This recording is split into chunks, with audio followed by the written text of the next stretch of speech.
adalah terkait dengan, topik backup dan recovery. Pernah saya singgung di pertemuan awal kita di pekan 1 gitu ya, bahwa kita akan membahas sedikit banyak mengenai topik backup dan recovery. Tentunya database sebagai salah satu media penyimpanan informasi yang terbesar, kita harus bisa melindungi data kita supaya tetap bisa diakses kapanpun. Kalau teman-teman ingat juga di materi transaksi, itu ada properti namanya ACID gitu ya. Cheat D-nya adalah durability gitu, artinya kita punya ketahanan yang bagus si database ini, kalau sudah pernah disimpan dan memang tidak ada sengaja dihapus atau menghilangkan data, maka data tetap harus persisten ada di dalam database dan tidak ada perubahan apapun. Nah, topik backup recovery ini menarik gitu ya, karena, eee detailnya saya baru juga belajar waktu saya S2 gitu ya, ada namanya mitigasi resiko. Nah, salah satu tentang si database ini. Gimana caranya kita, mungkin kalian sering dengar istilah nge-backup data gitu ya. Backup data tuh apa sih? Kita punya kopiannya kan ya, intinya kan itu. Kita punya kopian datanya sehingga kalau, device atau media yang kita reguler gunakan bermasalah, kita masih punya kopiannya di tempat lain. Dan, bagaimana kita memilih media backup-annya, di mana harus naruhnya, itu, saya pelajari waktu saya kuliah S2 gitu ya. Indonesia sebagai negara, apa namanya, deretan gunung berapi gitu ya. Nah, kita juga harus pintar-pintar memilih naruhnya di mana backup-annya. Amit-amit juga kalau misalkan Bandung gitu ya, ada apa, sesar Lembang, kemudian ada banjir Dakol gitu ya. Nah, kalau misalkan ada apa-apa dengan data Igrasias, ya masa kalian harus kuliah dari nol lagi gitu ya. Mau nyetak ijazah gimana, sudah kuliah mungkin udah mau 2 tahun gitu ya, ketika nilainya hancur semua, tentu kan itu, berbahaya ya. Nah, ini juga kita akan coba pelajari bersama-sama. Nah, backup itu tadi ya kita omongin itu malah kita mengcopy data kita. Waktu terjadi bencana alam di Indonesia kan beberapa kali ya bencana alam besar itu tsunami Aceh, kemudian yang Palu ya, waktu itu juga ada 3 triple kill gitu ya, gempa, longsor, kemudian apa, tsunami juga ya. Nah itu kan juga sangat, apa ya, jangankan data, orang aja hilang gitu ya, manusia aja, terkubur gitu, apalagi ya infrastruktur dan lain-lainnya. Nah, tentu itu juga, harus ada mitigasi supaya apa, orang sudah ketimpa kemalangan, harta bendanya hilang, jangan sampai yang sudah dia simpan di bank pun tidak ada record-nya sama sekali gitu, tidak ada catatannya sama sekali. Nah, pencatatan itu secara umum ada 2 gitu ya, namanya hot backup sama cold backup. Nah, nih teman-teman yang kalau tidak mau mengulang belajar sendiri lagi, enggak dimanfaatkan momen ini untuk mencatat dan diskusi ya. Hot backup itu kita melakukan pengkopian data atau nge-backup data saat database-nya sedang tetap running gitu ya. Jadi orang kalau nge-backup data itu, kalau datanya kecil sih kayak nggak ada masalah gitu ya, tapi kalau udah skala enterprise, skala, government, itu, milih antara hot backup atau cold backup itu sesuatu gitu ya. Contoh kalau misalkan kalian pernah sering mendapat notif bahwa, "Oh, Igrasias lagi main tenis," gitu ya. Nah, itu dia artinya sedang melakukan perawatan, mungkin salah satunya adalah nge-backup data dan kita tidak diperkenankan untuk mengubah apapun pada saat itu. Nah, mode yang kayak gitu dibilang adalah cold backup. Jadi requires database shut down before backup begins. Nah, biasanya juga di sini, semua sistem di-hold dulu atau di-cold-kan, dibekukan gitu ya, bahasa gaulnya dibekukan, tidak, boleh ada database yang, apa ya, diakses during backup period oleh user. Nah, contoh dulu kalau waktu saya lagi KP ya, kerja praktek zaman-zaman kuliah itu, saya dapat, ininya, info kan teman-teman saya ada yang di Telkomsel gitu ya, prakteknya, KP-nya. Nah, Telkomsel itu zaman dulu ya, nggak tahu kalau sekarang, saya nggak update lagi. itu mereka melakukan pembackupan data mostly di jam 2 pagi. Nah, ketika apa? Usernya sedang down. Down itu bukan gimana? Akses ke dalam servernya sedang sedikit gitu. Jadi tetap bisa hot backup, tapi nggak lagi peak gitu, nggak lagi banyak traffic akses datanya gitu. Jadi biasanya hot backup ini juga dia milih-milih waktu. Kalaupun sambil jalan, dia akan milih di mana eh, transaksi datanya atau traffic datanya itu sedang tidak tinggi gitu. Nah, itu di jam 2 pagi sampai jam 3 sampai jam 4 pagi. Nah, dulu kan kita juga ada paket midnight dulu ya, nggak tahu sekarang masih ada apa enggak ya Telkomsel. Nah, itu di jam 12 malam sampai jam 6 pagi itu dikasih. Nah, mungkin pada saat itu juga mereka mengalihkan apa namanya accessing user ke server yang lain saat server yang sedang di backup berjalan. Nah, itu teknis sekali. Jadi banyak cara untuk apa namanya kita membackup data dalam kondisi yang memang sambil jalan ataupun tadi di freeze atau di hold, tidak boleh ada user yang mengakses datanya. Nah, di sini ada lagi contoh Oracle ya. Oracle ini salah satu DBMS yang saya bukan sebagai ambasadornya dan tell you juga tidak ada kepentingan apapun, tapi kita secara akademik melihat Oracle itu dokumentasinya bagus, banyak yang bisa kita pelajari, dan ini ada beberapa contoh proses backup yang dilakukan oleh Oracle. Kalau dia ada istilahnya namanya offline backup, online backup, dan juga ada logical backup. Nah, sebenarnya mirip-mirip dengan tadi, kalau kita bilang offline backup, dia itu salah satu dari cold backup teknik gitu ya. Mengcopy data, file, log file, init file, dan control file after di shutdown database-nya. Jadi ketika proses backup itu ada teman-teman belum ini ya.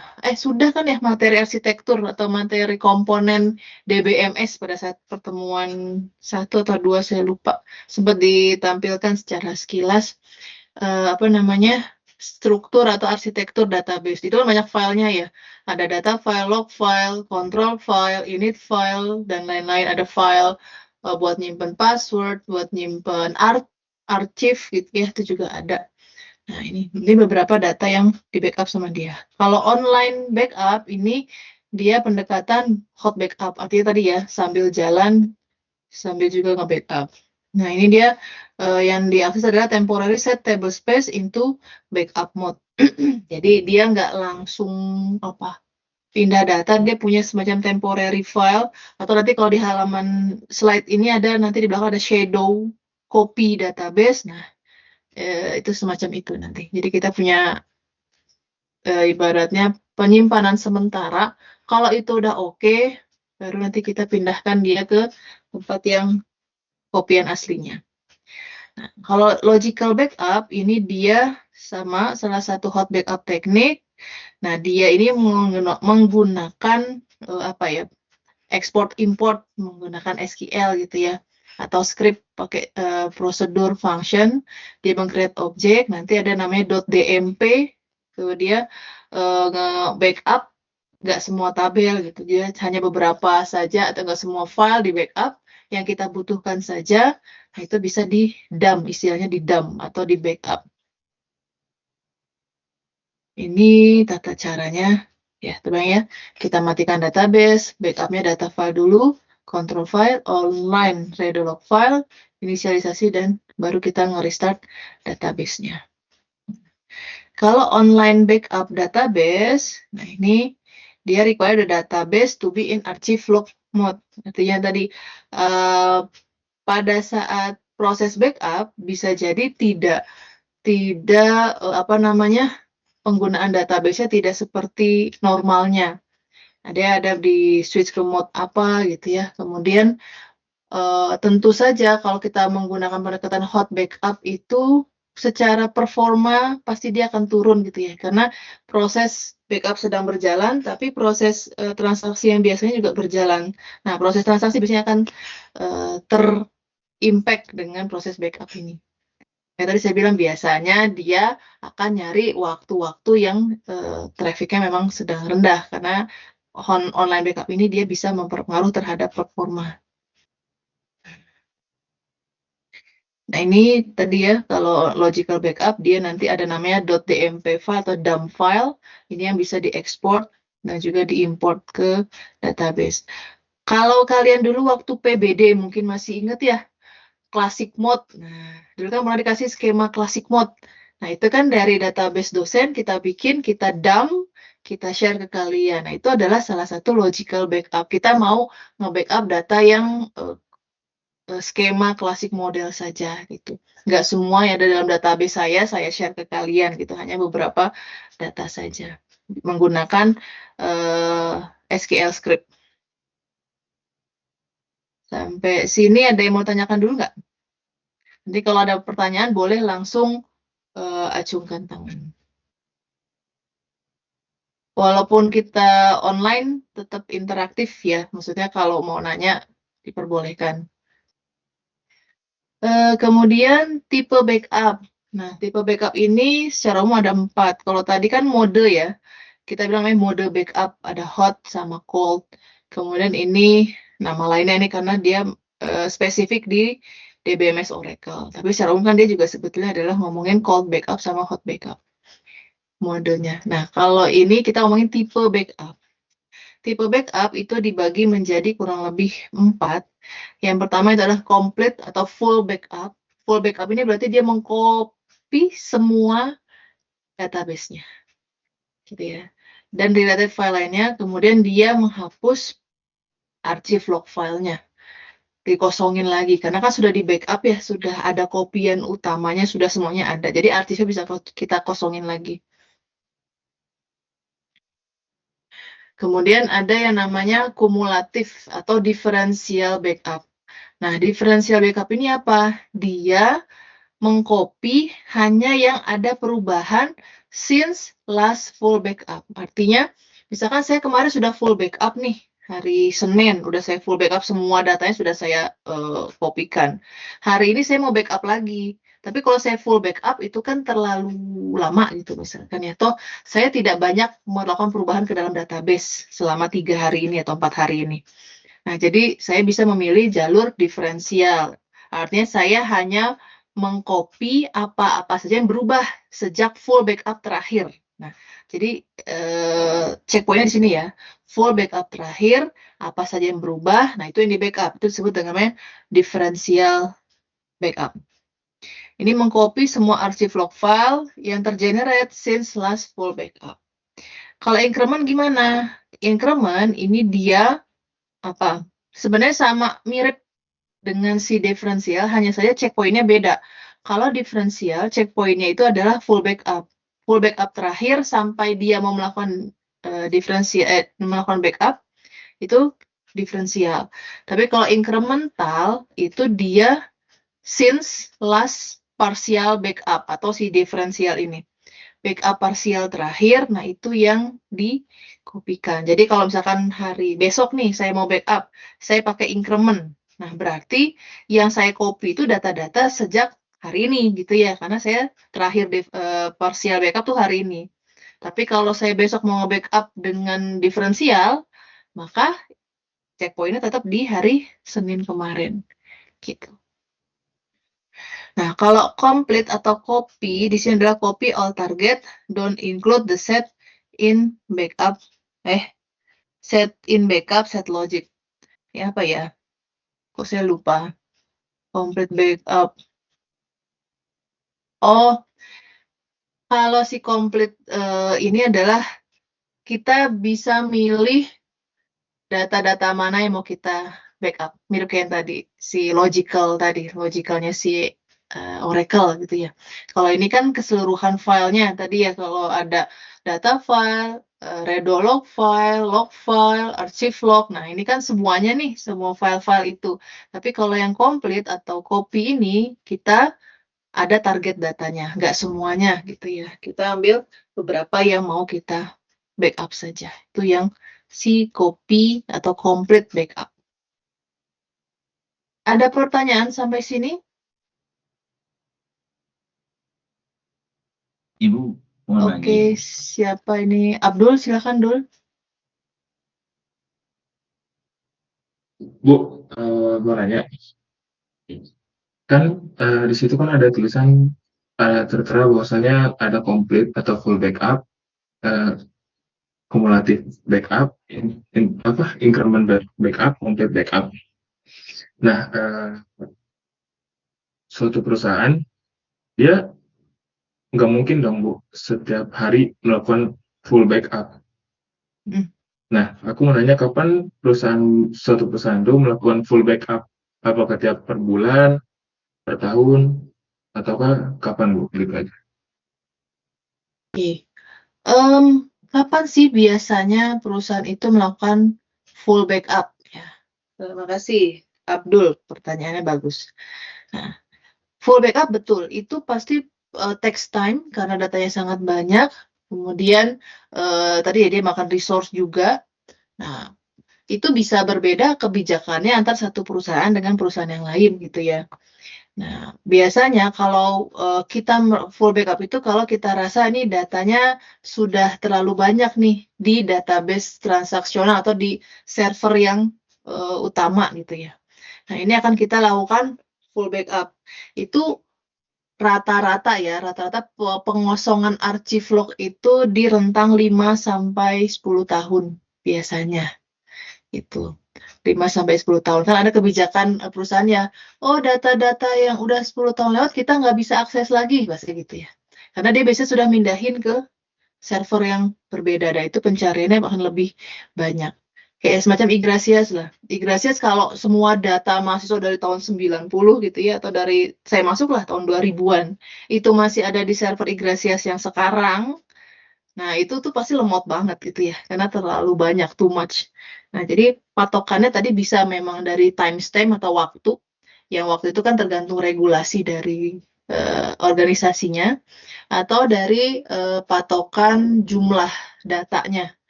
Datanya sudah terlalu banyak gitu ya, nah itu dia bisa melakukan full backup. Dijawab? Oke, oke Bu. Ya, Bu. Makasih Bu. Sama-sama. Ada lagi? Siapa ini? Binar, silahkan. Ibu, saya tuh masih kurang ngerti yang kalau yang komplit sama differential tuh udah lumayan paham. Yang kurang ngertinya itu yang incremental sama copy itu maksudnya gimana? Boleh dijelasin ulang? Oke. Incremental itu sama, dia hanya mengcopy hal-hal yang ada perubahannya. Kalau full backup kan mau ada perubahan, nggak ada perubahan, semua dikopikan gitu ya, di full semuanya dikopi. Nah, kalau incremental, dia hanya yang berubah aja. Tapi sejak kapan? Sejak partial backup. Tapi kalau yang kumulatif atau yang parsial, dia sejak dilakukan full backup. Jadi beda checkpointnya saja, Mas. Beda waktu. Ini mau yang berubah yang mana? Sejak kapan? Perubahan sejak kapan? Ini yang berubah saja sejak ada full backup. Kalau ini yang berubah saja sejak partial backup. Tadi contohnya bilang, kayak saya hari Senin melakukan full backup, kemudian hari ini saya melakukan kumulatif atau parsial gitu ya, parsial backup. Nah, kemudian berarti data yang berubah sejak hari Senin sampai hari ini ya akan saya backup. Gitu. Nah, kalau incremental, misalkan saya tadi hari ini diferensial gitu ya, atau partial backup. Hari Sabtu kalau misalkan saya mau incremental, maka checkpointnya adalah per hari ini. Apa saja yang berubah sejak hari ini. Gitu. Tapi kalau hari Sabtu saya parsial, maka tetap saya akan melihat perubahan data sejak hari Senin. Karena kan full backup-nya hari Senin. Gitu. Apa saja yang berubah sejak hari Senin sampai hari Sabtu, maka itu saya backup. Itu yang diferensial. Walaupun sebenarnya udah pernah saya diferensial juga hari ini gitu kan ya. Tapi karena saya diferensial lagi, maka tetap dia checkpointnya ngelihat kapan full backup terakhir. Gitu. Bayang? Oke. Nah, kalau komplit, itu dia hanya target datanya saja yang diambil gitu ya. Jadi nggak semua file yang ada dalam database seperti ini tadi. Ini kan ada Contoh tadi. Ada data file, control file, online redo log file, archive log file, kemudian ada inisialisasi and password file. Itu banyak gitu kan ya, sebenarnya kalau proses backup itu file-file yang mau di backup bisa banyak gitu. Nah, tapi kalau kita ngomongin complete atau copy, ini hanya all target datanya saja. Jadi nggak seluruhnya. Itu jawab? Nat? Oke, Ya, Bu. ada Terima lagi kasih, Bu. teman-teman? Sama-sama.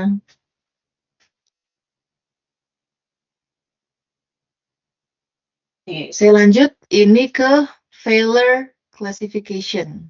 Nah, failure classification, jadi kalau sebetulnya kan kenapa kita perlu backup gitu ya, itu kan karena bisa jadi sistem kita kena fail kan, rusak atau hilang atau gone, gone tuh hilang ya, hilang sama perangkat-perangkatnya. Nah ini ada beberapa kondisi atau klasifikasi terhadap kegagalan lah, misalnya gitu ya, kegagalan sistem.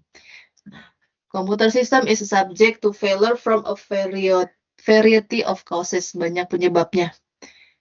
Di mana semua kegagalan itu bisa menyebabkan adanya informasi yang hilang.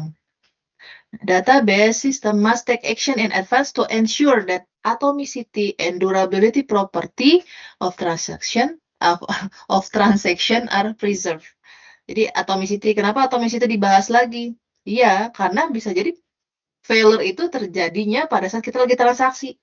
Kayak kemarin teman-teman lagi ngambil uang gitu di ATM gitu ya, baru masukin, baru oke, atau sudah dikurangin, tapi ternyata ATM tiba-tiba ngejeglek. Wah, berarti kan uangnya udah kurang, tapi belum tentu nyampe ke apa namanya, kalau transfer ya, kalau transfer belum tentu nyampe ke sana, atau kalau di ATM uangnya belum keluar gitu, tapi saldonya udah berkurang. Nah, jadi failure bisa terjadi kapanpun, dan informasi yang hilang juga bisa segala macam kemungkinan. Nah, itulah kita harus ada penanganan gitu ya, take action. Nah, integral part of database system ini namanya recovery. Jadi kalau kita backup itu kan punya kopiannya. Kalau recovery itu pemulihan datanya. Jadi kalau data yang udah sempat terjadi kerusakan atau sempat ada transaksi yang berjalan gitu ya, udah ke-save tapi belum komit atau sebagian saja, tapi udah sempat kesimpan nih ke dalam database. Nah, itu kan harus diperbaiki, harus di-recovery, harus dipulihkan supaya apa? Tidak ada data yang inkonsisten atau tidak konsisten. Jadi si database kita harus kembali ke state consistent before the failure it happen gitu, sebelum si failure terjadi. Nah, skema recovery must also support high availability. Artinya proses recovery itu harus dipastikan bisa terjadi dengan baik dan secepat mungkin. Database dikatakan bagus justru kalau dia sedikit terjadi problem tentu saja ya, dan tingkat recovery-nya sedikit, artinya tadi database-nya aman. Tapi kalau sering-sering recovery gitu ya, artinya sering ngedown database-nya, jelek. Failure atau kegagalan itu dibagi menjadi 3 kurang lebih. Itu ada kita bilang transaction failure atau kegagalan terkait dengan transaksi, kemudian ada system crash, dan juga ada disk failure. Kalau disk failure tentu saya yakin kalian terbayang gitu ya. Artinya itu ngomongin masalah storage-nya rusak gitu. Kalau di sini adalah head crash or similar disk failure destroy all ataupun sebagian dari disk storage. Kalau dulu masih zaman pakai DVD, pakai CD, itu kalau yang nyimpennya nggak apik itu kan suka kegaret tuh, kegores. Nah, kalau kegores itu bisa aja nanti datanya tidak terbaca ke komputer. Saya waktu itu nikah dengan suami, pertama kali saya ngeliat dia nangis itu adalah bukan karena dia jatuh, dia apa gitu, bukan. Tapi karena harddisk dia dibanting sama anak kami. Disitulah suami saya nangis. Ya, karena semua data-data dia di sana gitu ya, data-data film, data-data proyekan, data-data lain-lain gitu ya. Nah, yang dia panik banget, ini kalau sampai nggak balik ini datanya hancur semua proyek yang lagi berjalan kan. Nah, itu ini disk failure, artinya terkait sama storage-nya atau hardware-nya. Kalau sistem crash, nah sistem crash ini kan ngomongin bisa hardware, bisa software gitu ya. Sistem crash tuh kayak rusak rusak softwarenya gitu ya. Kalau di sini atau tiba-tiba mati listriknya gitu ya, powernya, sehingga tidak bisa jalan lagi si aplikasinya atau si sistemnya. Nah, database system have numerous integrity check to prevent corruption of this data.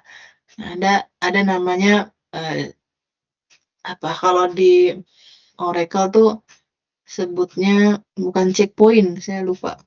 Tapi ada cek-ceknya juga, init check atau apa gitu ya namanya.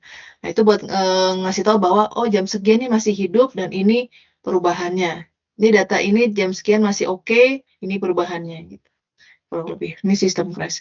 Kalau transaction failure itu terkait sama transaksinya ya. Kalau ada dibagi juga ada logical error sama system error.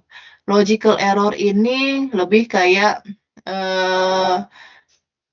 transaksinya tidak bisa komplit karena error condition, error syntax error gitu ya, atau runtime error. Nanti kalian ada kenal istilah logical error, syntax error, runtime error gitu. Nah, kalau yang sistem error ini dari kondisi errornya yang disebabkan oleh penjadwalan biasanya. Kalau kalian sudah nonton video 9 gitu ya, di sana saya bahas ada deadlock, ada starvation gitu ya. Karena kegagalan penjadwalan atau kesalahan penjadwalan, si transaksinya nggak bisa lanjut. Nah, itu tuh termasuk dengan namanya system error. Kurang lebih itu. Terus, udah. Oke, bisa dipahami ya untuk jenis-jenis atau klasifikasi kegagalan. Kalau ada pertanyaan, silahkan. Oke. Nah, saya masuk ke storage structure. Ini pernah kita bahas juga di pekan ketiga gitu ya, ngomongin storage. Ada volatile, ada non-volatile, ada stable storage. Volatile dan non-volatile, saya yakin teman-teman masih ingat ya bedanya. Volatile yang dia harus pakai power atau dia bisa menyimpan data selama sistemnya masih hidup.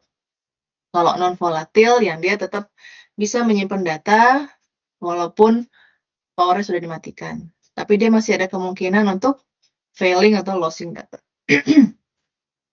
Nah, ada yang namanya stable storage.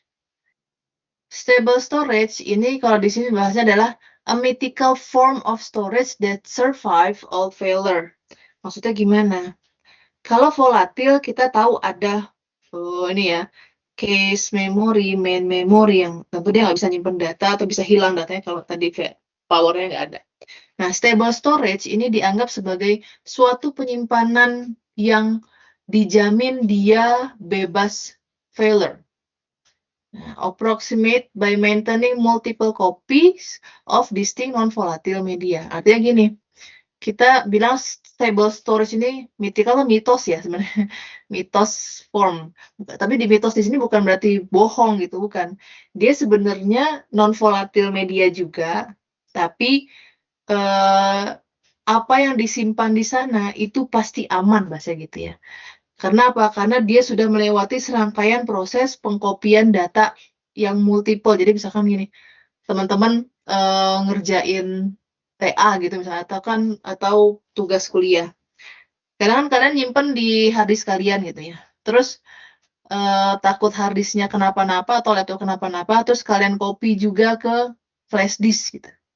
Flash disk karena siapa tahu nanti pada saat ngerjain tugas kelompok kalian nggak bawa laptop tapi kalian bawa flash disk gitu kan ya.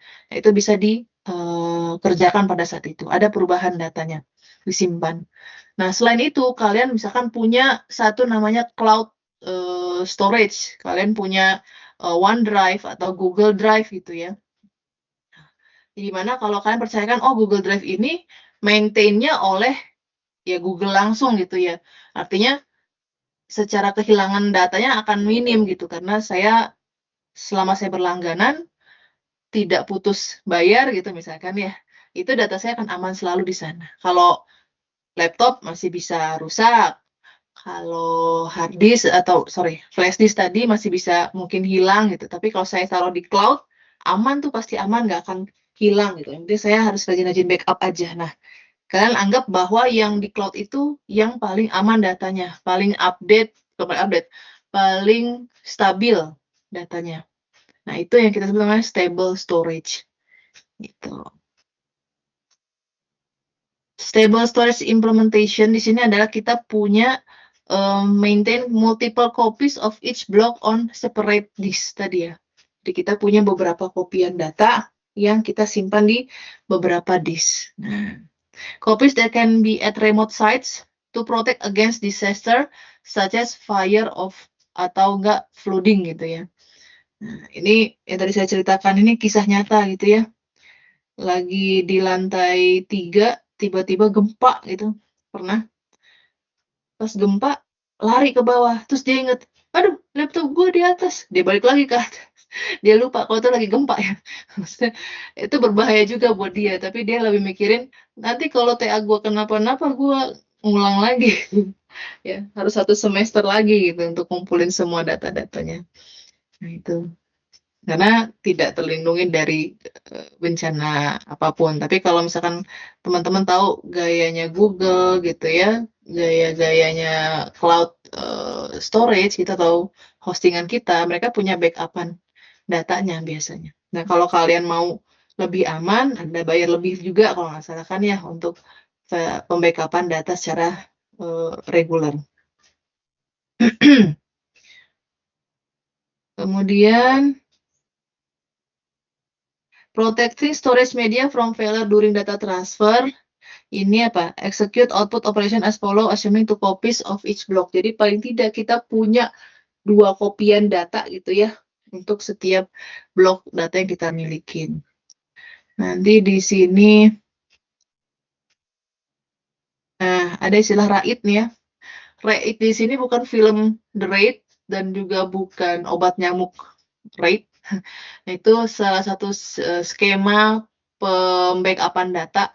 Jadi RAID itu ada RAID 1 sampai RAID 6. Nah, itu dia punya blocking kopian blok-blok data yang itu tadi menjamin data kita akan selalu tersedia aman.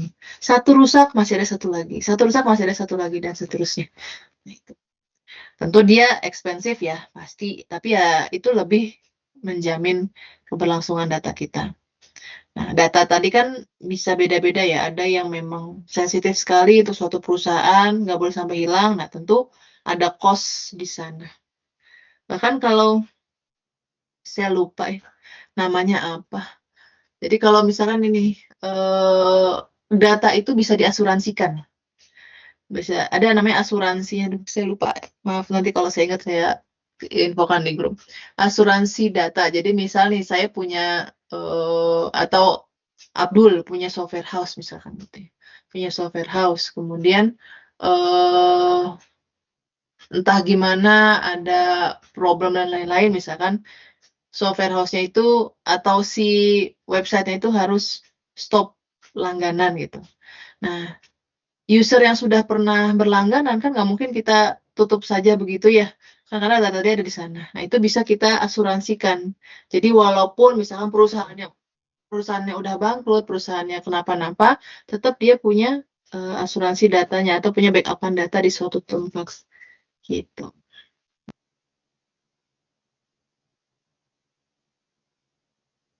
Ini terkait dengan pengaksesan data. Oke, kita akan belajar lagi nih ngomongin blok-blok data. Masih ingat ya buffer atau main memory? Kita bilang buffer atau main memory, kemudian ada disknya atau database-nya. Jadi ketika kita ngomongin masalah pengaksesan data, itu nanti ada istilah input, output, ada read, ada write. Kalau proses kita membaca dari disk, di load ke buffer atau di load ke memori, itu kita sebenarnya input. Kita menginputkan data ke main memory. Tapi dari main memory kita masukin ke disk, itu kita sebut dengan yang namanya output. Oke, mungkin ini terlalu ini ya. Kalian bayangkan gini, kalau punya database, misalkan Yggdrasil ya, Yggdrasil ada server datanya. Nah, ketika server database Yggdrasil di-on-kan, dihidupkan, dia akan membuat satu memori namanya ini, SGA, Shared Global Area, namanya Shared Global Area. Di sini nggak ada di slide kalian, jadi silakan dicatat kalau takut lupa. Jadi DBMS ketika dia sedang di-on-kan, dihidupkan, dia akan membuat namanya memori utama atau buffer tadi adalah Shared Global Area atau SGA. Nah, itu baru memori untuk si servernya atau si database-nya. Ketika ada user, misalkan kalian nih, ada Zaki atau ada Binar tadi, dan misalkan ada Anissa, dan lain-lain, itu ngidupin laptop nih, di rumah, di kosan masing-masing. Ngidupin laptop, kemudian connect ke Yggdrasil. Nah, ketika kalian connect ke Yggdrasil, berarti kan kalian connect juga ke dalam database-nya. Nah, di laptop kalian atau di device kalian itu juga akan terbentuk namanya memori. Disebutnya adalah PGA, Private Global Area. Private Global Area itu adalah berarti koneksi dari masing-masing user. User punya workspace namanya, workspace atau area kerjanya dia. Saya ngubah-ngubah nih, misalkan nih, saya on ke Yggdrasil, saya ubah nih nilainya si mahasiswa 1, A, mahasiswa 2, B. Perubahan itu masih di memori saya, private global area saya. Nah, itu bisa nanti akan dipindahkan ke memorinya si DBMS atau si shared global area tadi. Gambarannya, nah di sini. Ya. Buffer ini adalah memori utamanya si DBMS. Ini yang work area ini itu adalah area memorinya user. Perubahan X1, Y1 dari misalnya gini, tabel A di load ke sini, tabel A, disk database, ngirim data A ke sini, atau blok A ke sini. Nah, kemudian di blok ini dia mengubah-ubah nilai X. X-nya sama T1 jadi X1 sama Y1. Nah, ini adalah nanti saya sebut sebagai SGA, ini sebagai PGA. Nanti T2 melakukan perubahan juga misalkan. Nah, perubahan dia lempar lagi ke buffer ini atau ke SGA ini. Nah, nanti dari sini perubahannya akan diatur oleh si transaction manager kemarin. Siapa yang paling terakhir ngupdate datanya, maka itu nanti misalkan baru disimpan ke dalam database. Nah, ini yang tadi dibilang input-output itu adalah proses pemindahan data dari disk ke main memory atau ke buffer. Dari disk ke buffer kita sebut dengan input, dari buffer ke disk kita sebut dengan output. Nah, dari buffer ke work area sini, itu yang kita sebut namanya read, yang kemarin transaksi. Transaksi T1, T2, T3, itu kan oleh si user ya perubahannya. Nah, user membaca data dari buffernya DBMS, buffernya server, memorinya server, RAM-nya server. Itu kita sebut, makanya kita membaca read X, di load ke sini. Kalau sudah selesai, kita write X. Write itu tuh nggak ke database, Mas Bro, Mbak Sis. Ketika kita bilang write, dia nulisnya ke sini, ke buffer. Sama juga dengan si T2 nih. T2 write X misalkan. Ya, dia ngelemparnya ke sini, belum ke DBMS-nya. Kapan dia nge-output ke DBMS, itu nggak tahu. Suka-suka database-nya. Karena masing-masing database itu punya yang namanya organisasi. Kan kalian belajar COA ya? Computer Organization and Architecture. Nah, proses dia nge-flush ke dalam database itu beda-beda. Nanti ada di sini. Saya lompat dulu. Kok nggak ada? Nah, ada di sini. Ada deh. Ya. Itu ada di slide belakang. Ntar aja saya loncatin. Jadi di situ ya, kalian paling tidak paham dulu dengan istilahnya. Dari disk ke buffer itu adalah input, buffer ke disk itu output. Buffer ke work area user atau ke PGA-nya user itu adalah nge-read, dari user ke buffer itu nge-write. Kasih saya jempol kalau kalian paham, jempol ke atas, kasih jempol ke bawah kalau kalian bingung.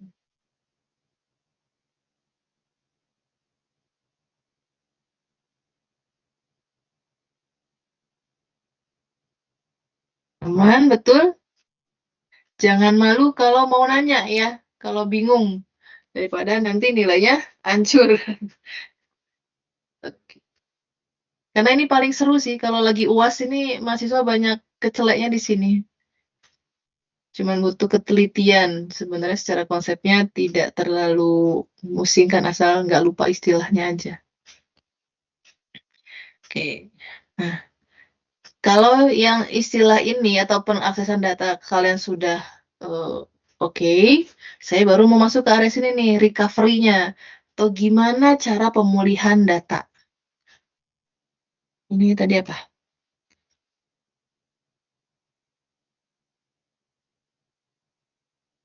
Suppose transaction TI transfer $50 dari A ke B. Update-nya subtract 50 dari A, kemudian add 50 ke B. Ngurangin dari A, nambahin ke B. Transaksi TI require update to A and B to be output the database.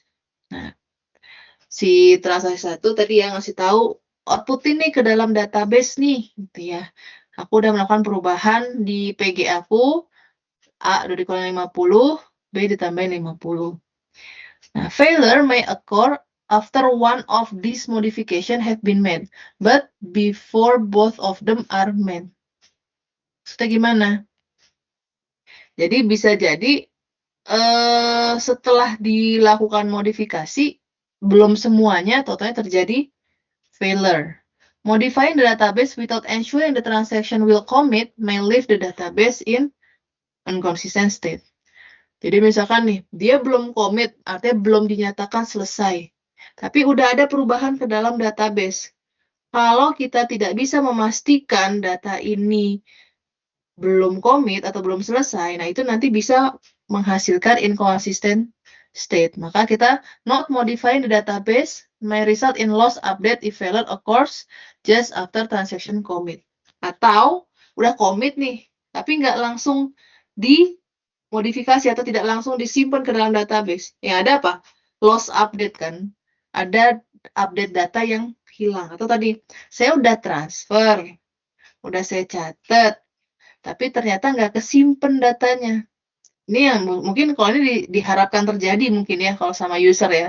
Udah ngambil dari ATM, uangnya udah keluar. Tapi waktu ngupdate ke banknya, itu kan bercatatan di ininya ya, di mesinnya. Waktu ngupdate ke bank, failure. Karena uangnya udah keluar. Nah, itu kan ada loss update ya, ada data yang hilang yang tidak tercatat dalam database. Tapi juga tidak diperkenankan. Nah, maka kita perlu ada namanya si recovery tadi. Recovery punya dua bagian. Pertama, itu adalah action taken during normal transaction processing to ensure enough information exists to recover from failure. Artinya, sebelum kita recovery, kita harus mengumpulkan dulu semua informasi-informasi yang sempat tercatat saat terjadi kegagalan. Tadi udah sampai mana sih ngerubahnya atau udah dilakukan apa aja? Nah, database itu ada namanya log file, teman-teman, atau online log file. Log nggak? Log data. Jadi kalau log data itu menyimpan activity kita. Misalkan siapa ya? Diana.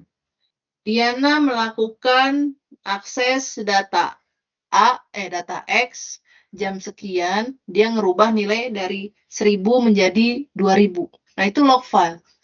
Jadi hanya mencatat activity-nya saja. Siapa, ngubah apa, berubah jadi apa, dan kapan merubahnya. Itu log file. Kalau data file itu adalah mencatat data aslinya. Jadi misalkan tadi, data X 1000, dah itu aja. Nanti kalau misalnya udah dirubah tadi sama Diana jadi 2000, berarti nanti di dalam data filenya X sama dengan 2000. Jadi pure hanya database-nya, item datanya saja, atau perubahan data terakhir. Nah, DBMS, cara kerjanya itu adalah dia pada saat kita melakukan transaksi, yang dicatat pertama kali itu bukan datanya, teman-teman, tapi lognya. Log itu adalah hal yang pertama kali ditulis sebelum kita nulis datanya ke hard disk. Log itu dianggap sebagai file yang paling ringan, paling kecil, paling cepat, maka dia harus diprioritaskan. Karena kalau nulis datanya, data aslinya, oh itu kan kita harus nyari dulu sektornya ada di mana, headnya di mana. Oh ketemu baru ditulis kan gitu. Itu lama. Proses nulis ke database itu jauh lebih lama ketimbang ke database, ke data file. Jauh lebih lama ketimbang kita nulis ke log file. Makanya log file itu diprioritaskan ditulis duluan. Termasuk proses recovery ini, nanti kita akan belajar recovery yang log base. Artinya kita lihat dulu di lognya ada apa saja catatannya. Nah, kita akan lakukan berdasarkan itu recovery-nya. Nah, ini. Taken after a failure to recover the database content to a state that ensure atomicity, consistency, and durability. Setelah kita punya informasinya, apa-apa saja yang berubah, baru kita lakukan pemulihan data. Contoh misalkan kalau Anda di rumah gitu ya, meninggalkan rumah kosong gitu ya, terus tiba-tiba adik Anda pulang bawa kunci sendiri gitu.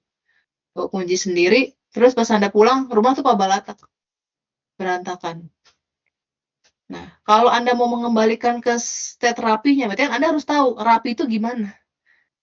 Apa aja yang berubah tempat, apa aja yang tidak pada tempatnya. Nah, itu yang dikumpulkan informasinya.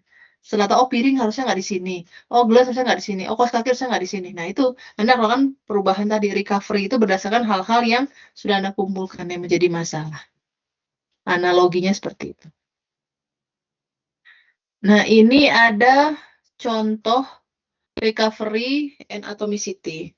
To ensure atomicity despite failure, we first output information describing the modification to stable storage without modifying the database itself. Ini tadi saya ceritakan. Jadi kita biasanya akan apa? Output dulu informasinya. Tadi modifikasi apa aja, tapi belum merubah ke database-nya langsung. Itu namanya apa? Log-based recovery mechanism. Jadi kita punya log data, nah nanti kita akan melakukan recovery berdasarkan log tadi. Let's use alternative, itu adalah shadow copy and shadow paging. Ini alternatif lainnya. Shadow copy itu gimana? Ini misalkan old data dari database-nya. Kemudian ini adalah old copy of database. Kita copy ke sini gitu ya. Kita copy semua ke sini. Kemudian setelah itu kita punya ini sebagai apa ya? Sebagai temporary file-nya dulu. Jadi sebelum saya pindahin, kan dari sini nih, apa aja yang berubah, taruh sini, taruh sini, taruh sini gitu ya. Nah, udah aman nih perubahannya. Langsung saya copy semua, saya baru pindahkan ke new copy of database. Baru ini kita hapus. Kalau kalian belajar linked list gitu ya, linked list itu kan tidak langsung dihapus, di pointernya diputus ya. Tapi pindahin dulu pointernya ke tempat yang baru parameter yang lama dihapuskan, diputusin linknya. Mirip dengan materi strukdat yang kalian pelajari lah kurang lebih. Kalau sudah mulai pusing, boleh angkat tangan dulu, kita break 2 menit, sebelum saya lanjutin. Oke. Oh, Hanif sudah ini. Mau nanya atau mau break dulu, Hanif? Mau break dulu, Bu. Oke, break dulu. Sambil break, saya absen dulu kali ya.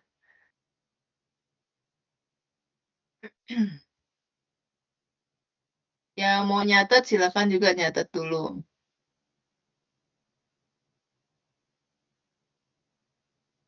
Ya, ke logout.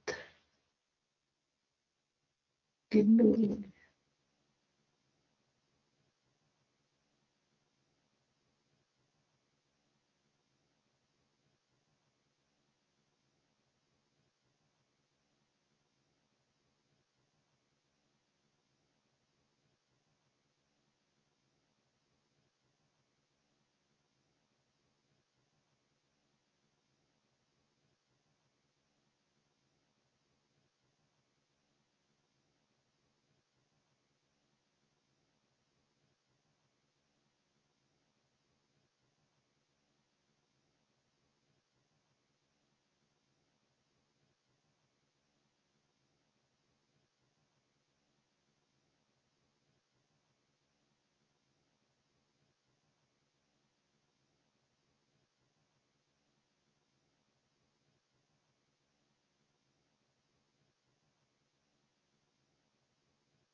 Saya absen dulu.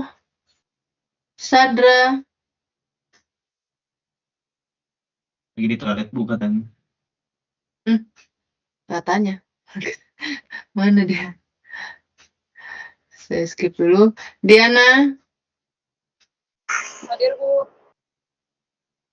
Mana Diana? On cam nggak Diana? Saya nggak bisa, Bu.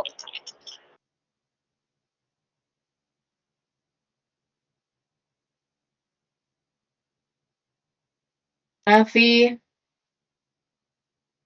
Hadir, Bu. Mana Raffi? Ini ada, Bu. Tidak ada ini. Oh iya ya. Hanif. Hadir, Bu. Still on cam ya. Hanif.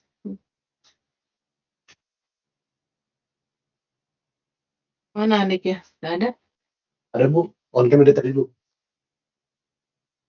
Oh iya iya iya. Emir. Hadir, Bu. Ismail.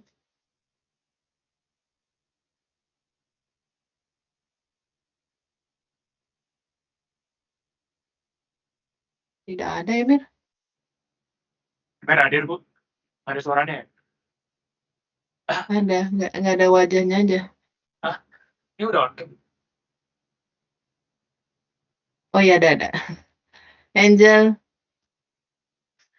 Hadir, Angelika. Bu. Mana Angel? Udah nyala, Bu, kameranya? Oh di sini tidak auto ini ya. Pointing orangnya yang ngomong ya. Nggak kayak Zoom.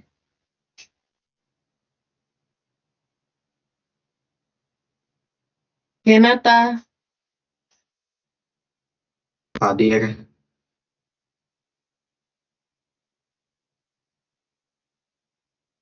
Jeffrey. Hadir, Bu. Mana Jeffrey? Oh iya ada. Oke HP Jeffrey ya. Rapip. Rapip. Apip. Hadir, Bu. Hadir. Gian.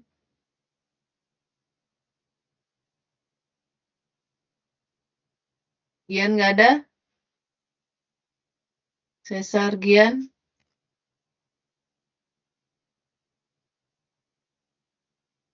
Akunnya sih ada ya. Tidur kan?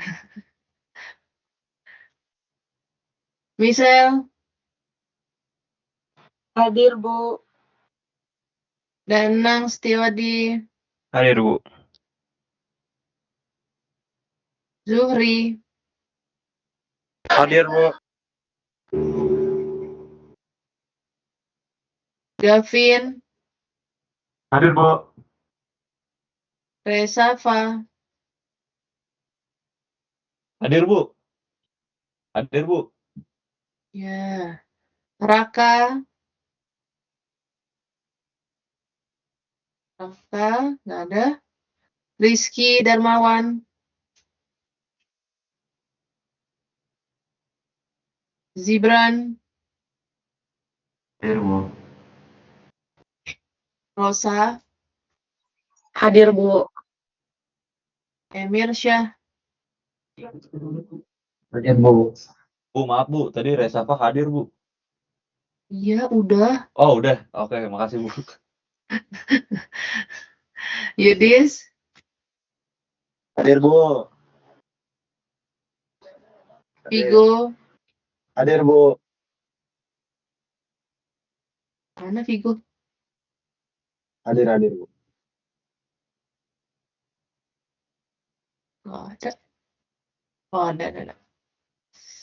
Satria. Zaki. Bu, hadir, Bu.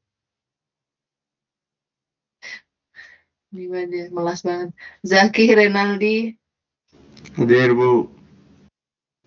Anissa. Hadir, Bu. Alvin, Bu, maaf kamera saya nggak bisa nyala. Webcam saya lagi dipinjam adik saya. Kamera laptop saya juga bermasalah.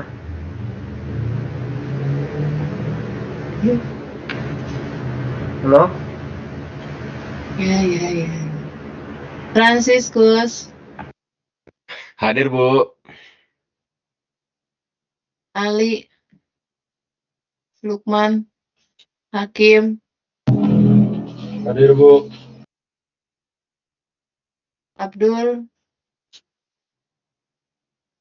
Ada, Bu, ada. Faisal, Hadir, Bu.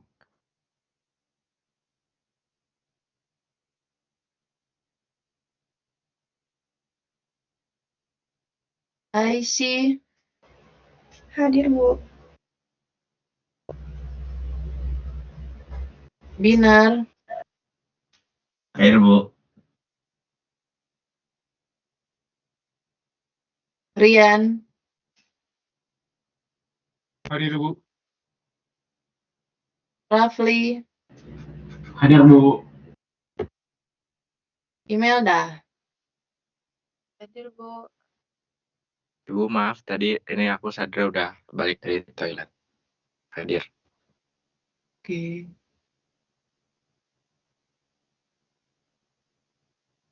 Itu semua ya. Oke, saya lanjutin untuk materinya.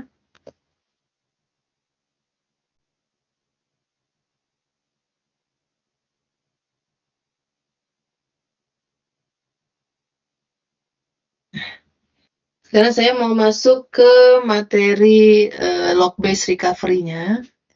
Tadi ya kita sudah sempat bahas terkait dengan log record atau sebuah penyimpanan yang menyimpan informasi tentang update activity on database-nya. Jadi aktivitas yang dilakukan terhadap perubahan database-nya.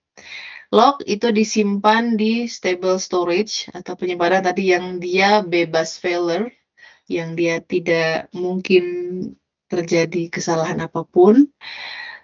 Nah, suatu transaksi, kemarin kita juga bahas ya di materi transaksi, dia diawali dengan start gitu ya. Ada state transaksi start sampai dia dinyatakan selesai kalau commit atau rollback kan gitu ya. Nah, nanti di dalam lognya, kalau transaksi itu mulai, dia ada seperti ini bentuknya. Ini. TI start. Ini disebut dengan transaksi mulai jalan.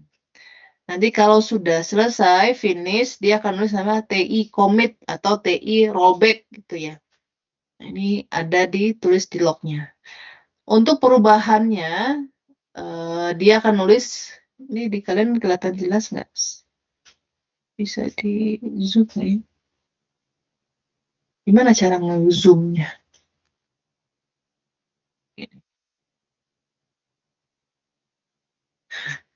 TI mengakses item data X, gitu ya.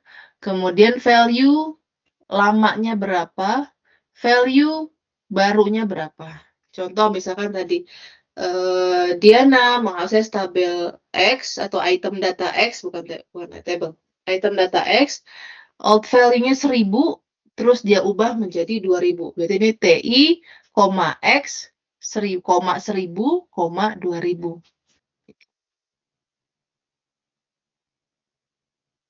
Ada dua pendekatan kalau kita menggunakan log. Ya. Ada yang immediate modification, ada deferred database modification. Nah, immediate sebagaimana namanya gitu ya, dia skema yang allow update of uncommitted transaction to be made to the buffer ataupun ke disk itself before the transaction commit. Jadi walaupun dia belum ada statement commit, nah dia udah bisa apa nih nulisnya? Nge-write atau nulis ke output ke dalam database-nya. Nah ini. To the buffer ataupun ke disk-nya. Update log record must be written before database item is written. Tadi saya bilang ya. Nulis ke log itu harus lebih dahulu daripada nulis ke data filenya atau ke dalam database-nya. Karena tadi kita asumsikan log record ini adalah output directly to stable storage. Output of updated block to disk can take place at any time before or after transaction commit. Jadi dia bisa output itu berarti kan dari buffer ke disk ya, tadi ya.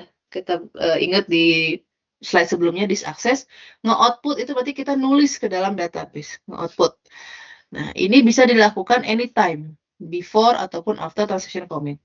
Order in which block are output can be different from the order in which they are written. Maksudnya gimana?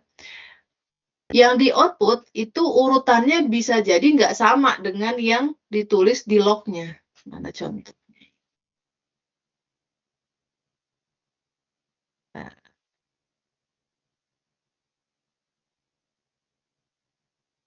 Oh, nggak ada contohnya ya? Di sini nggak ada contohnya. Jadi kalau si ini kan ceritain ya, ini immediate, tapi ini terlalu urut gitu. Nah, ini bisa aja pada saat ini kan di log ya, T0 start, T0A 1950, T0 merubah B dari 2000 ke 2500.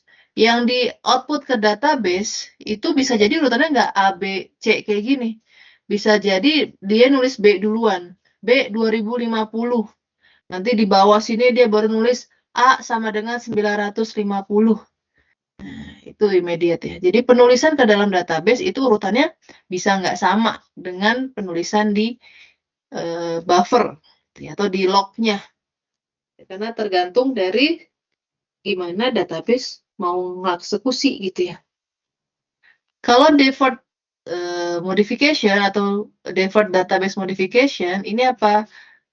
Perform update to buffer ataupun disk only at the time of transaction commit. Jadi kalau kita sudah commit di PGA kita, di memori kita, baru dia akan nulis ke buffer ataupun nulis ke disk kalau sudah selesai tadi. Tapi kalau belum ada commit, dia ya perubahannya hanya lokal di kita aja. Itu yang deferred. Bisa sampai sini membedakan antara deferred dengan immediate? Patokannya adalah PGA atau work area kita.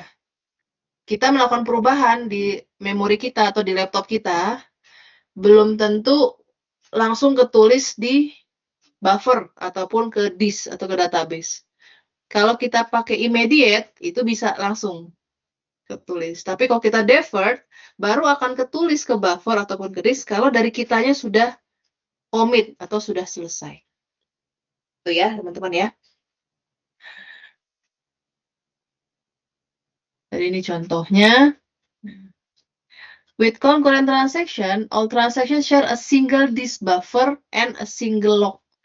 Jadi walaupun saya lagi transaksi, Rian lagi transaksi, kemudian Imelda lagi transaksi, tetap nanti lognya satu. Dia nyatet semua apa yang dilakukan oleh user-user yang lagi login tadi. We assume that if a transaction TI has modified an item, no other transaction can modify the same item until TI has committed or abort. Ini sudah kita singgung di materi transaksi dan juga di materi konkurensi kontrol minggu ke-9. Jadi teman-teman harusnya sudah kebayang gitu ya bagaimana ini dilakukan. Nih kan, kemarin kita belajar ada two-phase locking gitu ya. Nah, ini kepake di materi ini. Jadi, si two-phase locking itu make sure bahwa datanya tetap aman, tetap konsisten sebelum masuk ke dalam database. Nanti kita akan mengenal istilah undo dan redo operation. Nah, apa tuh undo redo? Sama lah kayak kita melakukan penulisan ke dalam text editor manapun. Misalkan pakai Notepad, mau pakai Word, mau pakai Sublime. Ya, kita bisa menggunakan undo redo atau Ctrl Z, Ctrl Y gitu ya kalau di Word ya. Kalau undo berarti kita nge-restore the value of all data item updated by TI to their old value. Artinya apa? Dikembalikan, dimundurkan, di-undo, dibatalkan yang tadi terakhir kita ubah, kita kembalikan ke nilai awalnya berapa. Tuh di-undo.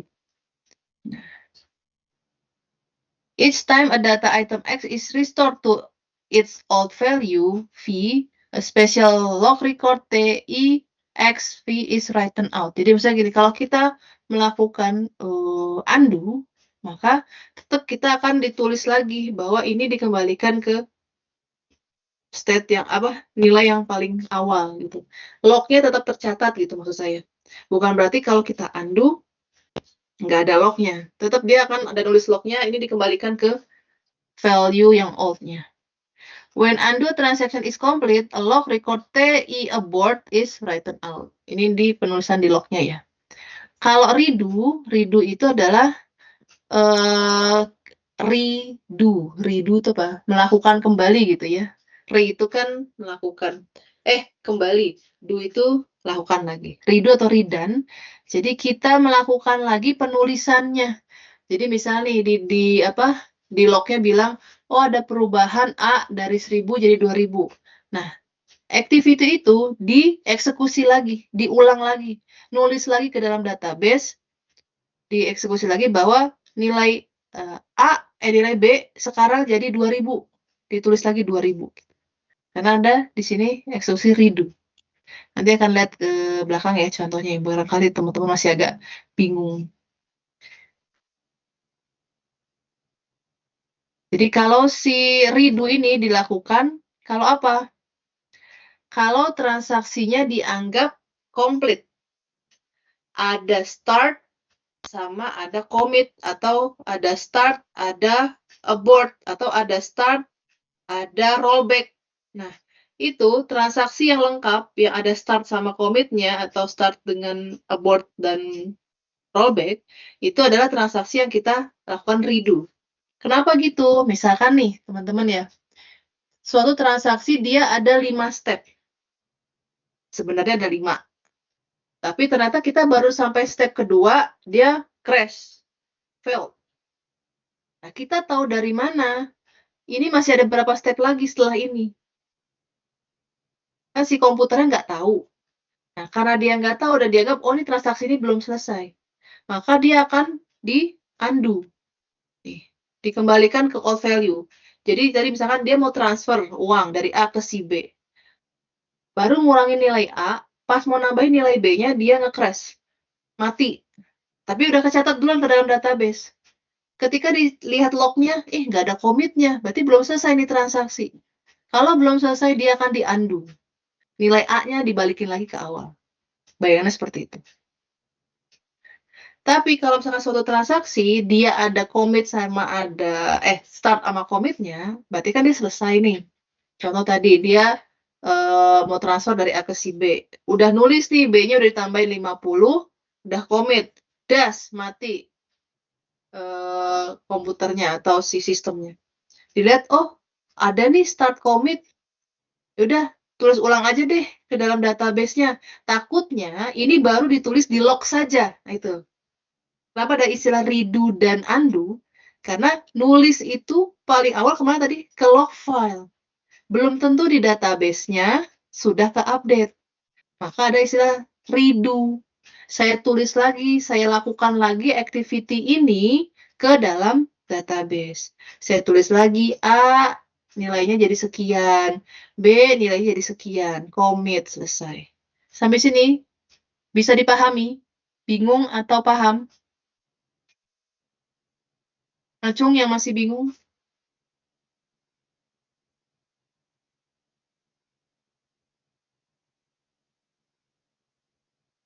Oke, siapa ini?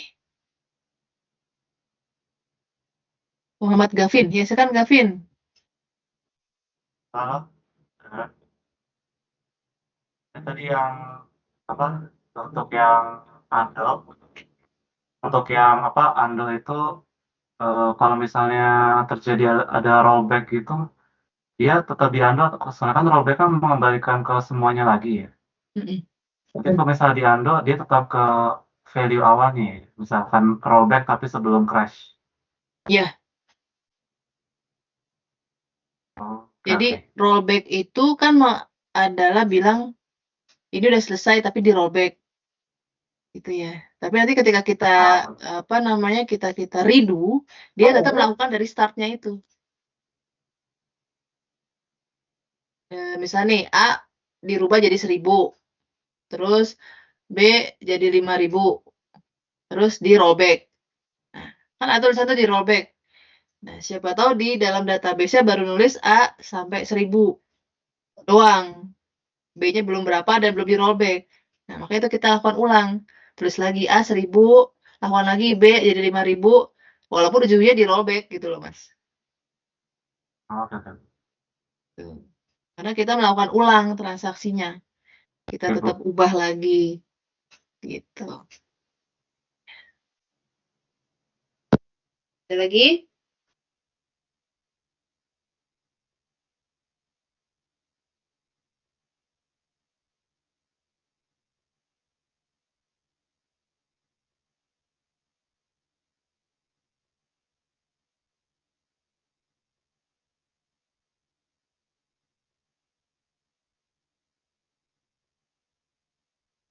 Nah, ini contohnya. Ada yang A, ini kita punya log, tulisannya kayak gini. T0 start, T0 A 1000 jadi 950, T0 B 2000 jadi 2050. Terus udah kosong. Nah, ketika dia nge-crash di sini, das, maka apa? Kita akan melakukan undo terhadap si T0 ini. Undo di sini berarti si B di restore jadi 2000 lagi, si A dikembalikan jadi 1000 lagi. Nah, nanti di log record tadi tulis T0 B 2000, T0 A 1000, T0 abort. Artinya apa? Ini dia keterangan bahwa dia di undo. Transaksi yang ini adalah transaksi penganduan, data penganduan. Transaksi karena proses undo. Dianggap transaksi ini belum selesai T0 karena belum ada komitnya. Walaupun nih kalau kita lihat, oh tadi tinggal komit doang gitu, tapi komitnya belum ketulis. Nah, jadi kita belum bisa memastikan bahwa transaksi ini selesai karena di lognya belum ketulis. Nah, jadi kita akan melakukan updating ke dalam database, itu adalah kita undo, kita kembalikan lagi nilai ini. Yang B gimana? Yang B T0 start, T0 A 1950, T0 B 2000 ya 2050. Kemudian T0 commit.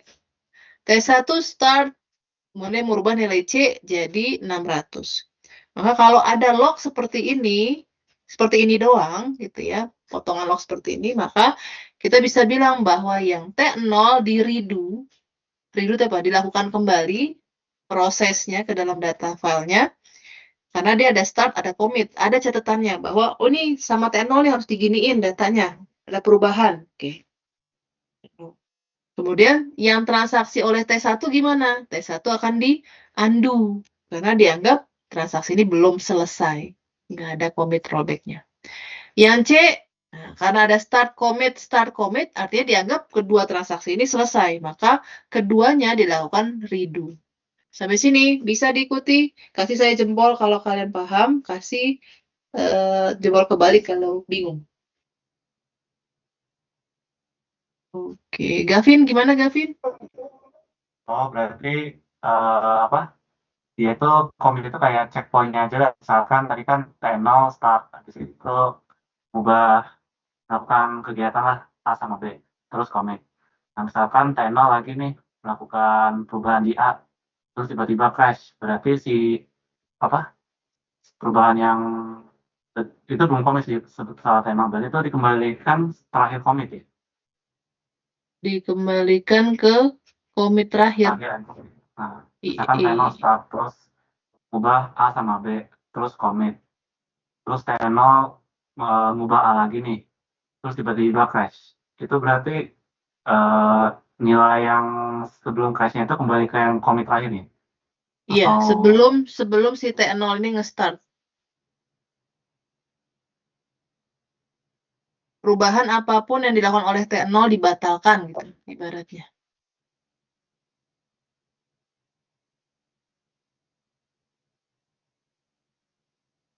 Bingung?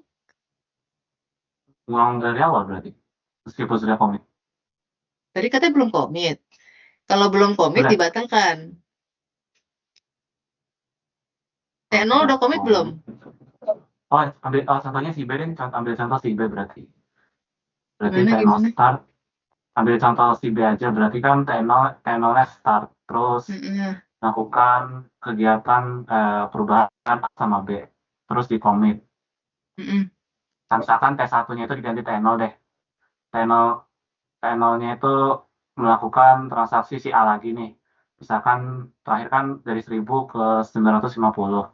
Mm-mm. Terus setelah terakhir commit itu ngubah lagi 950 ke 300.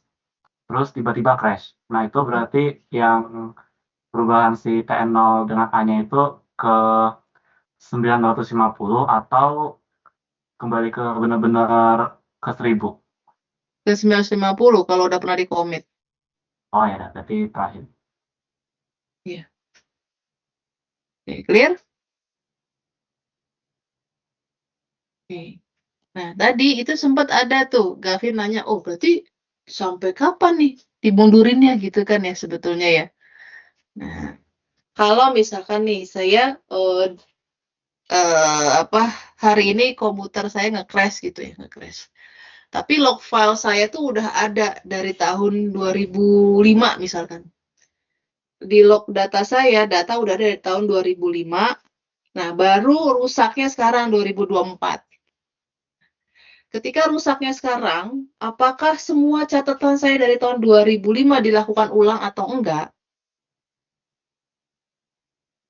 Kalau saya menggunakan prinsip log-based recovery, maka jawabannya adalah iya.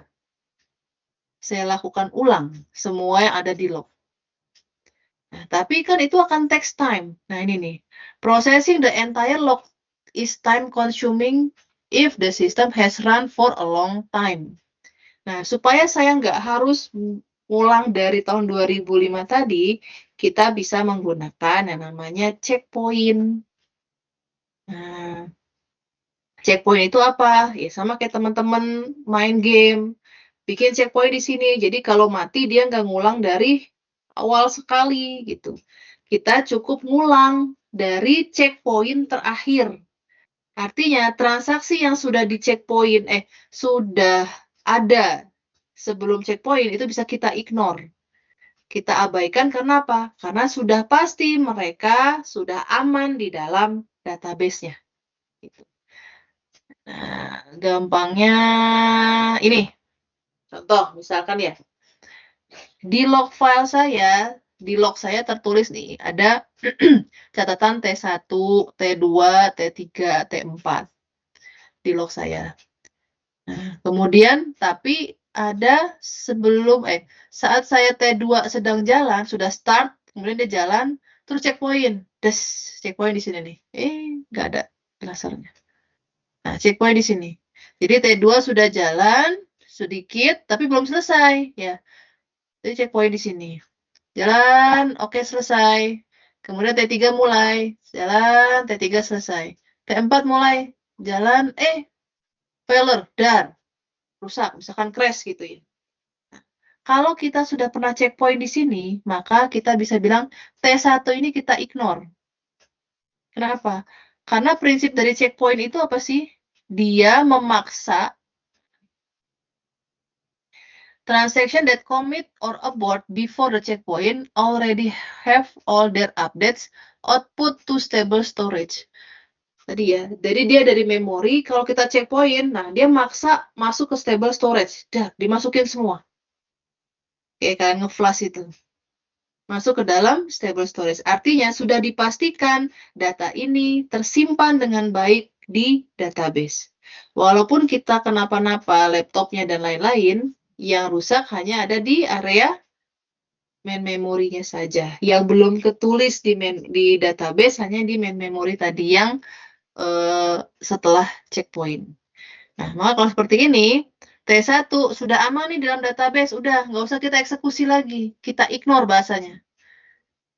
Tapi kalau yang T2, T3, karena waktu ke checkpoint dia belum semuanya, Baru selesai di sini, maka T2 dan T3 di redo, di redone, dilakukan lagi, dieksekusi lagi.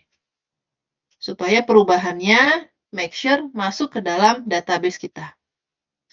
Bagaimana dengan T4? T4 itu di undo, karena dianggap belum selesai. Belum selesai, belum ada komitnya, tapi udah terlanjur sistem failure. Ya udah, ini di undo atau dibatalkan. Ya akan kesimpan ke dalam database setelah proses recovery itu hanya T1, T2, dan T3. Gitu. Sampai sini bisa diikuti, bisa dipahami. Berarti T4 itu nggak di redone juga, Bu? Kenapa? T4-nya itu nggak di redone juga? Enggak, karena T4 itu belum selesai. Kan tadi ya, kalau dia belum selesai maka dia di undo. Oh, oke. Kalau sudah selesai baru dia di redo.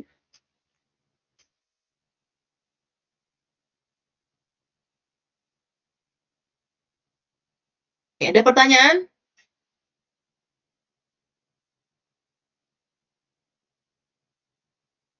Ini ada exercise. Jadi saya kasih waktu 10 menit. Teman-teman coba kerjain. Nanti kita bahas bersama. Saya akan tanya, Zibran berapa nilai B-nya? Kenata berapa nilai C-nya? Oke, silakan dicobain exercise ini. Pertanyaannya di sini ada dua. Berapa nilai A dan sampai F saat terjadi crash? Jadi waktu terjadi crash, gas nih di poin sini, crash. Berapa nilainya? Dan ketika dia sudah di recovery, nilainya jadi berapa? Gitu ya. Oke, silahkan. 10 menit.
Bu mau nanya, Bu.